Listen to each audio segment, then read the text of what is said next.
I was writing in the pre-internet era. Many writers today have no idea how much harder it was back then to submit, publish, and make any kind of career out of writing. Every submission had to be accompanied by a self-addressed stamped envelope with sufficient postage. If you wanted a manuscript returned after the inevitable rejection, you had to weigh the pages and figure out how much it would cost to return it.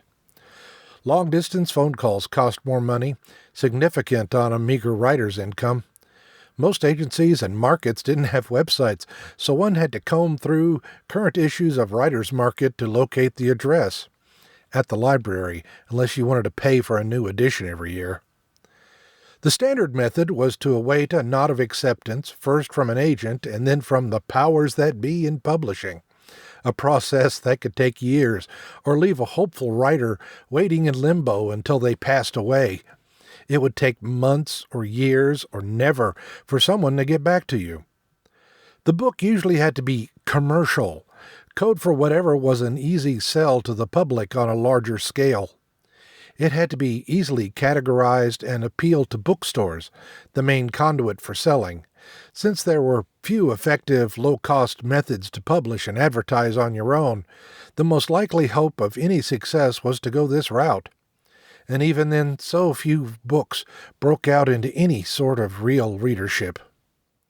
And maybe your representative agent was a bad deal, unscrupulous, lazy, incompetent, or just no longer wanted to work with you.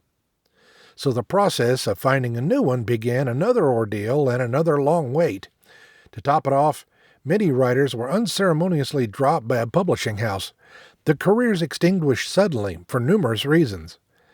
Maybe your champion editor at a publishing house was no longer there. The house itself folded, merged, or was sold off. Your sales dipped below an acceptable amount, the moon and stars didn't align properly, whatever. But it was always deemed to be your fault, no matter the cause.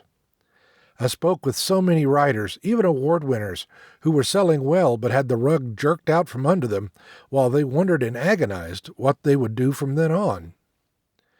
While building my own writing career, I did over 25 years of research into how to deal with this seismic shift in publishing. I went from agent to small press to totally independent, and am now a happy and successful prolific writer. I wrote How to Be a Successful Indie Author to help other writers navigate this new world. Then, since every author wants to sell what they wrote, I published 87 Ways to Sell More Books. This book you're reading came about because I was asked to give a presentation on excuses at a National Writers Conference.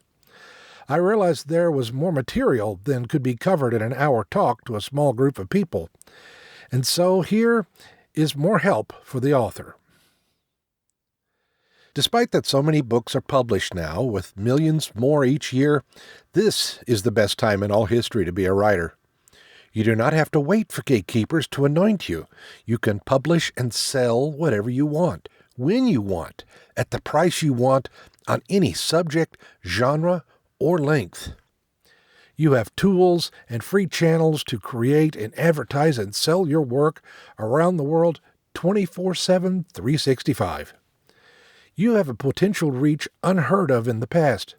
Yes, amidst such competition, marketing the published work is time-consuming and difficult, but there are a multitude of resources to help.